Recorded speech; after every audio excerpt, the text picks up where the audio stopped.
Coming up tonight on Middle Tennessee News, a baby is found dead in a local daycare provider's apartment, and Justin Jones rejoins the state legislature. Billy looks to sign new firearm laws, and the Murfreesboro police need your help in solving a case. All those stories plus your local weather and sports. Middle Tennessee News starts right now.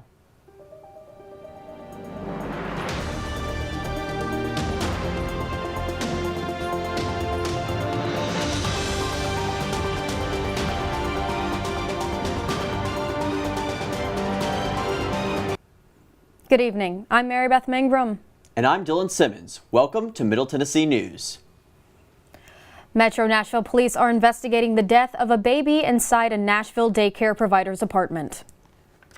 The baby's mother, along with another parent, found the infant with 6 other children inside a West Nashville apartment. 51-year-old Ann Jordan was responsible for looking after all of the children. The baby was rushed to Vanderbilt Hospital, where the staff concluded that the baby was dead and that there were no obvious signs of trauma or other medical issues. The other children, who were all under 16 months old, were found in good health.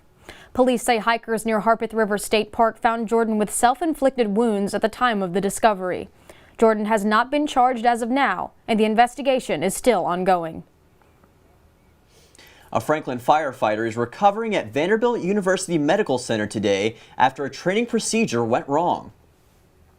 The firefighter fell off the roof of the department training center after making the transition from the ladder to the rooftop.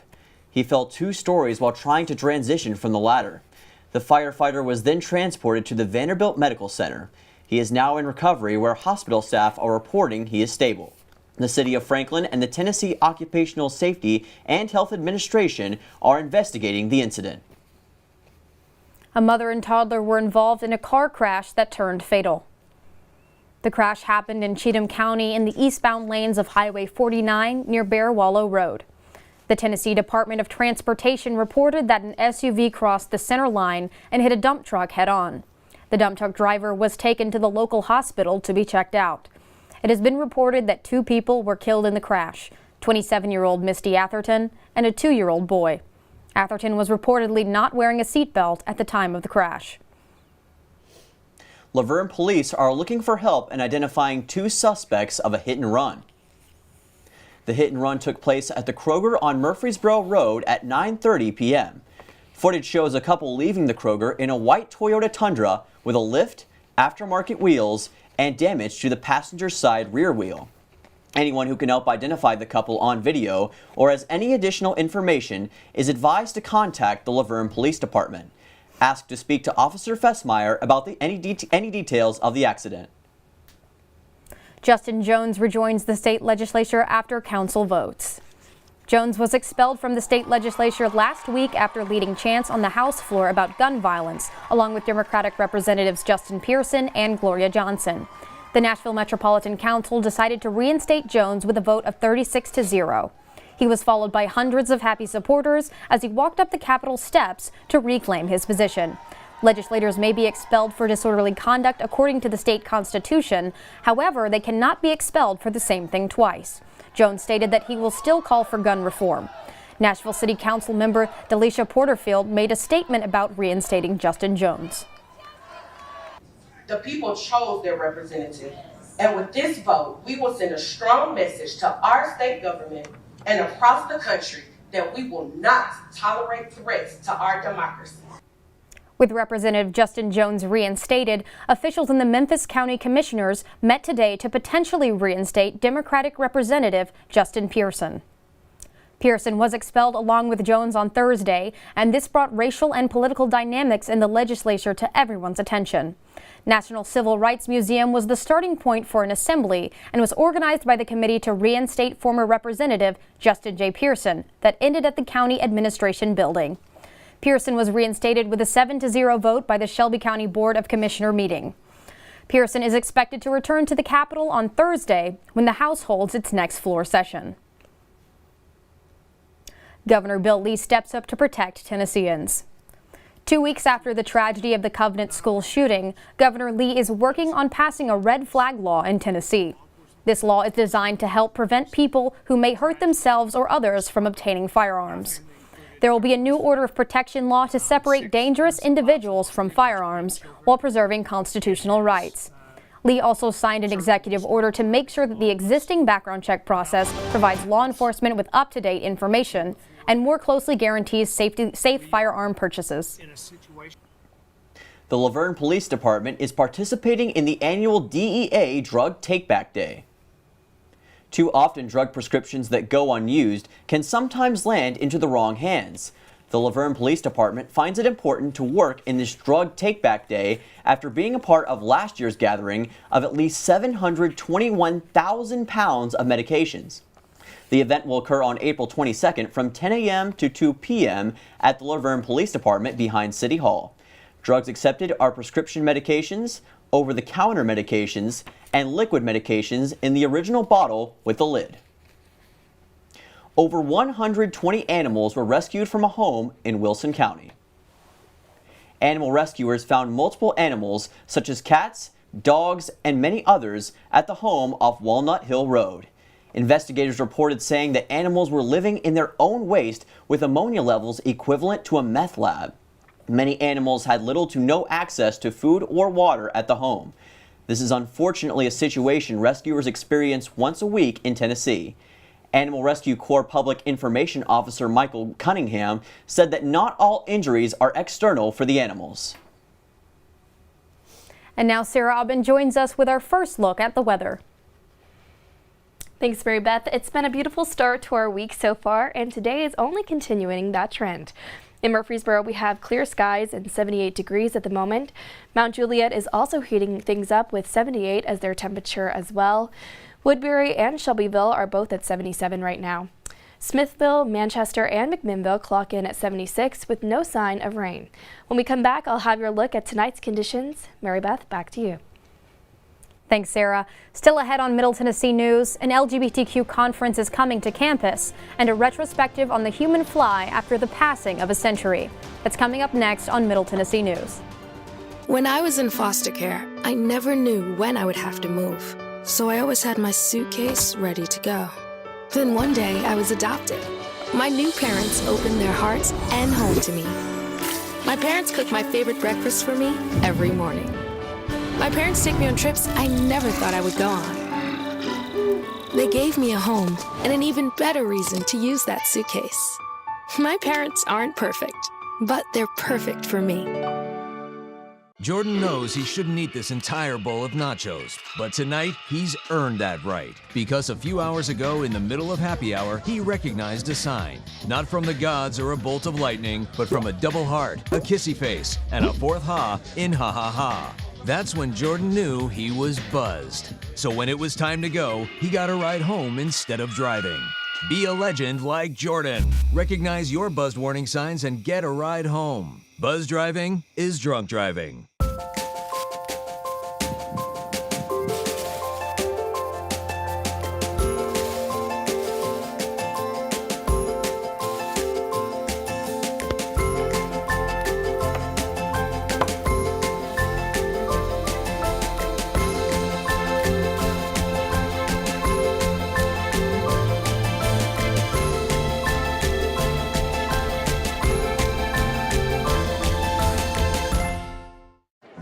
The black truck? Hey, Christina from accounting. Yeah, hi. Hey, I used to date a girl named Christina. Oh, really? Yeah, and then she dumped me for my best friend. You want to see some photos of them that I took? I don't. I thought we talked about this, buddy. Buzz and overshared again? Yeah. Yeah. I'm gonna call a car. That's a smart idea. So yeah, I know, that's why I did it. Hey, you're gonna get back to the top of the mountain. Does that mean I'm gonna get back with Christina? No. Oh. No.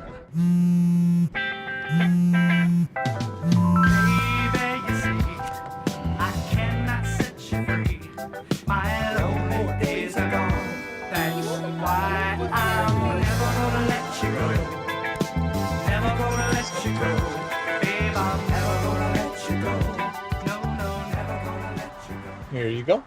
Thank you. Thank you.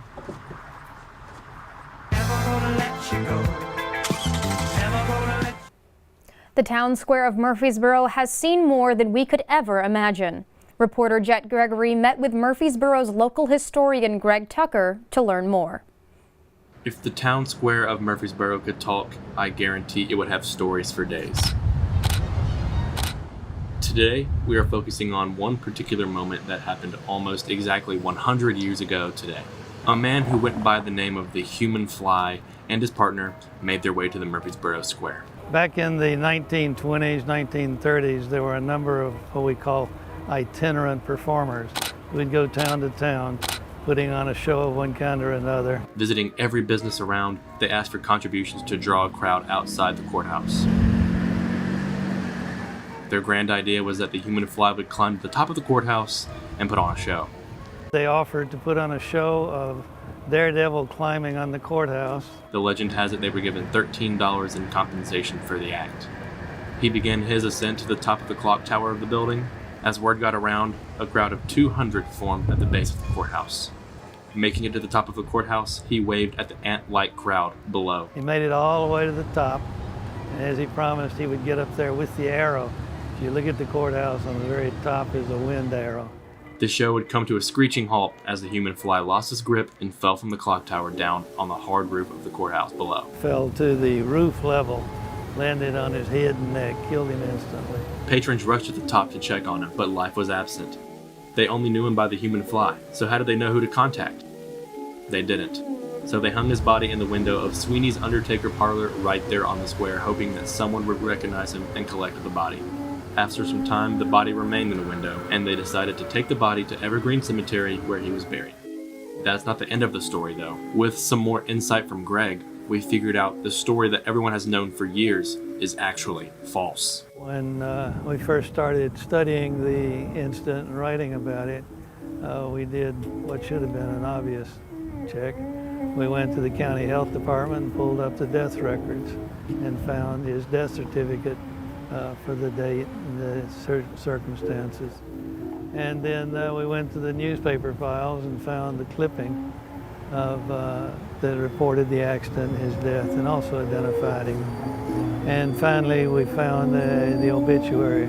With time passing, his name was discovered to be James Deering, also known as Ray Royce, a snappier secondary stage name. He was 28 years old and came from St. Louis, Missouri. A story that would headline every newspaper today. That is the story of the Human Fly. Middle Tennessee News, Chet Gregory. 100 years ago and only $13 in exchange. What a wild but tragic story. There's no telling what else that square could teach us. Thanks, Jet. MTSU is proposing a relocation of one of their programs. The Department of Aerospace is looking to move their program to Shelbyville, Tennessee. This new location would provide a state-of-the-art training experience for students in the pilot program. This relocation is expected to generate tens of millions of dollars in revenue. During the construction process, hundreds of jobs will be provided for the community. $60 million in state funds has already been approved for this project. A Pride Festival in Franklin has been approved. Mayor Ken Moore broke a 4-4 tie to grant Franklin Pride its permit. Franklin Pride has been held in a public park for 2 years now, but has faced backlash after last year's event featured drag performers. Last year, the vote was 8-0, with no hesitation of having a Pride Festival in Franklin. But many people voiced their opinion this year, explaining why they don't want this Pride event to be held. Those who wanted this event to take place believed that denying the permit would send a harmful message to the LGBTQ community. Franklin Pride President Clayton Klutz said that this event meant a lot to LGBTQ residents and their allies. MTSU is hosting an LGBT plus college conference to discuss the original Pride symbol and the Holocaust.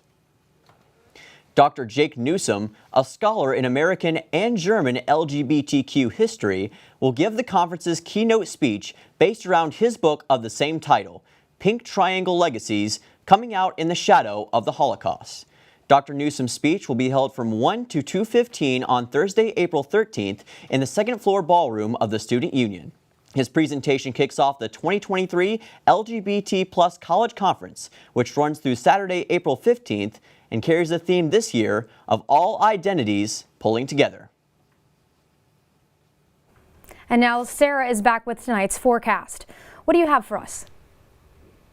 Thanks, Mary Beth. Our weather tonight will be dropping down to a chilly conditions once again. Murfreesboro will fall to 46 degrees, a 36-degree difference from the day's high. McMinnville, Shelbyville, and Manchester will not be quite as cold, but will be at 48 degrees for their low. Woodbury and Mount Juliet will be at 47 tonight, with humidity that could stretch towards 70%. The coolest city will be Smithville, who will reach a 45-degree temperature tonight. It's a good night to enjoy the best that the Mid-State has to offer, but you may want to get indoors before too long due to the dropping temperatures. When we come back, I'll have your full 5-day forecast for the rest of the week. Mary Beth, back to you. Thanks, Sarah. Still ahead on Middle Tennessee News, Sarah Ottman joins us with our full 5-day forecast, and Matthew Hayden joins us in the MTN Sports Den with a look at all things Blue Raider athletics. That's coming up after the break.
Son, love is like the ocean. You have to tread the waters. Dad, that's not the kind of help I needed. Jessica, will you go to prom with me? Yes. Thousands of teens in foster care can't wait to share their first with you. If I could go back and change it all, I would. I think I'm gonna miss you the most. I'm sorry. I'm so sorry. I'm so sorry. Maybe it's just the little moments. I could go back and change it all. If I could go back, I would. But I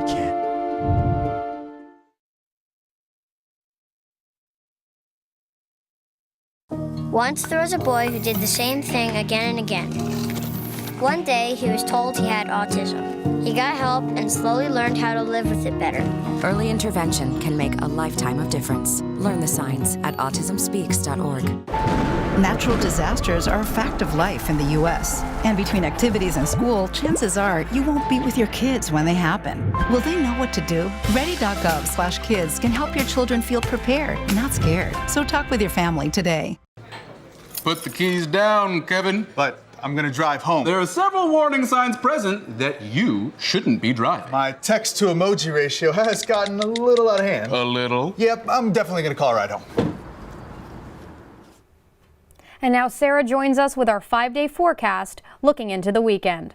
Sarah, I know that I've been enjoying this warmer weather recently. Is that going to continue into the weekend? Thanks, Mary Beth. Well, conditions have been fantastic throughout the week so far. I am sorry to say that it might not be as nice into the weekend. Today we will have a high of 80 degrees with clear skies and little high humidity. But tonight will be a near 180 after we see it reach a 46 by the night's end. Thursday will be a bit cooler, but still a good weather day with a high of 73 degrees and only a 20% chance of rain. Temperatures will only drop slightly to 58, which could be a sign of the things to come. Friday we will have partly cloudy skies with a high of 77, but the rain chances that were looking higher earlier this week have been significantly reduced. We will only have a 24% chance of precipitation, which will lead into our low of 58 that night, with humidity at over 80%. Saturday will be heating up as well even further as we get up to 81 degrees as the high, and then a very small chance of precipitation. That night, we will see rain finally return to the mid-state, however, with a 51% chance and a low of 59. So if you're looking for something to do, go check out MTSU's Student Run, the Black Dahlia fashion show that starts at 5 p.m. The show will be run by students and faculty and will showcase over 50 garments on the runway and will be a great showcase of student talent as models and designers. On Sunday, we will see a full-blown washout with a 60% chance of rain and a high of 62. Relief will come by night as the rain moves out and we reach a chilly low of 44 with 50% humidity. The rest of your week looks to be a good one for outdoor activities with just one drawback on Sunday. Join us Monday, April 17th for our next look at the mid-state weather. Mary Beth, back to you. Thanks, Sarah. I know I'm looking forward to warm weather when we come back. Matthew Hayden is over in the MTN Sports Den, where he will have the latest on a women's basketball player heading to the pros. And the rest of your sports report right after the break.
Son, love is like the ocean. You have to tread the waters. Dad, that's not the kind of help I needed. Jessica, will you go to prom with me? Yes. Thousands of teens in foster care can't wait to share their first with you. If I could go back and change it all, I would. I think I'm gonna miss you the most. I'm sorry. I'm so sorry. I'm so sorry. Or maybe it's just the little moments. If I could go back and change it all. If I could go back, I would. But I can't.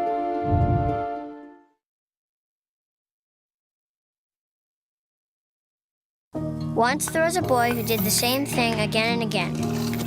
One day, he was told he had autism. He got help and slowly learned how to live with it better. Early intervention can make a lifetime of difference. Learn the signs at autismspeaks.org. Natural disasters are a fact of life in the U.S. And between activities and school, chances are you won't be with your kids when they happen. Will they know what to do? Ready.gov/kids can help your children feel prepared, not scared. So talk with your family today. Put the keys down, Kevin. But I'm gonna drive home. There are several warning signs present that you shouldn't be driving. My text to emoji ratio has gotten a little out of hand. A little? Yep, I'm definitely gonna call a ride home. Welcome back. To kick off the sports action here in the Den, MTSU has added another former athlete to the league. Monday night saw the WNBA draft have their yearly draft. The draft is a time where athletes try to hear their name called and get their name into the spotlight. WNBA Commissioner Kathy Engelbert stepped up to the podium time and time again, announcing pick after pick. Finally, in the third round, in pick number 35, the Chicago Sky selected Ksenia Maloshka, forward out of Middle Tennessee State University. This is the fifth Lady Raider ever selected in the WNBA draft. Maloshka, the second former Lady Raider to be drafted to the Sky, as in 2015 saw Cheyenne Parker drafted 5th overall to Chicago. Maloshka is now one of 3 Raiders in the WNBA. Parker currently plays for the Atlanta Dream, and Alicia Clark plays for the Las Vegas Aces. We here at MTSU want to give a huge congratulations to Ksenia and to all the Blue Raider athletes making it big in the pros. The men's tennis team heads into their final homestand with some new ITA rankings. This week brought another update to the ITA rankings. These rankings saw the Blue Raiders go from 26 to 28 in the team rankings. As for players, Francisca Rocha and Oscar Broschen-Polson jumped up from number 55 to 48 in the doubles. Stein Slump jumped 11 spots from number 87 to 76. And finally, Oscar Brostrom-Polson sits at ranked number 125. As for matches related to the men's tennis team, their home finale with a doubleheader on Friday versus Tennessee Tech and UT Southern. The match versus Tennessee Tech will be at 1 p.m. and UT Southern will be at 5 p.m. Friday is senior night at ATC. This will be the last home match for the likes of Stein Slump, Pavel Model, and Francisco Rocha. So come out and give these guys a final night to remember. The softball team looks to rebound after a tough series in Charlotte. After getting swept in Charlotte, the Lady Raiders will head to Clarksville today to play the Austin Peay Lady Governors. This in-state rivalry has been all MTSU historically, as the Lady Raiders are 20-5 all-time against the Lady Governors. After today's game, the team will head back home as they get ready to welcome their bitter rivals, the Western Kentucky Hilltoppers. This is the only series for the year for the softball edition of the 100 Miles A book, so look out for a big series this weekend in Murfreesboro. First pitch in Clarksville is set for 5 p.m. today and will be airing on ESPN+. The series versus WKU is set for Friday at 6 p.m., Saturday at 4 p.m. on ESPN+, and Sunday at noon. Friday and Sunday's games will be aired on CUSA.TV. Now for the women's tennis team, they travel down south to Birmingham for a CUSA matchup weekend. The Blue Raiders are heading to Birmingham to play the UAB Blazers on Saturday. The Raiders sit 10-8 overall on the season with a 1-1 record in conference. With 2 games left on the schedule, a win in one of the 2 contests will give MTSU a winning record for the first time since the 1920 season. Their final game is set for Sunday at home against the UTEP Lady Miners. A victory this weekend will also see a jump in the CUSA standings for the Lady Raiders as they try to boost their seeding for the upcoming CUSA tournament. The match versus the Blazers is set to take place Saturday at noon, and Sunday's match is set for 11 a.m. at ATC. That's all I got for sports. Guys, back to you. Thanks, Matt. I look forward to seeing some Blue Raider tennis this weekend. And wrapping up our show tonight, it is International Day of Pink. This day is celebrated the second Wednesday of April each year. This day was created as a movement to end bullying against the LGBTQ community. It aims to make the world more diverse and inclusive. Wearing pink on this day represents acceptance, courage, and equality. To help spread the word about International Day of Pink, you can donate or purchase one of their t-shirts or buttons. You can find that link on our Instagram at mtnews_style. Thank you for joining us for Middle Tennessee News. If you missed this or any show, you can watch them on our website, middletennesseenews.net. Make sure to follow us on all of our social media sites on Facebook /Middle Tennessee News or at Middle TN News on Twitter, Instagram, and TikTok. We'll see you Monday, April 17th for our next show.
Son, love is like the ocean. You have to tread the waters. Dad, that's not the kind of help I needed. Jessica, will you go to prom with me? Yes. Thousands of teens in foster care can't wait to share their first with you. If I could go back and change it all, I would. I think I'm gonna miss you the most. I'm sorry. I'm so sorry. I'm so sorry. Maybe it's just the little moments. If I could go back and change it all, if I could go back, I would. But I can't.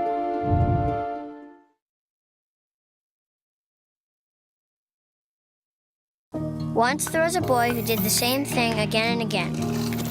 One day, he was told he had autism. He He got help and slowly learned how to live with it better. Early intervention can make a lifetime of difference. Learn the signs at autismspeaks.org.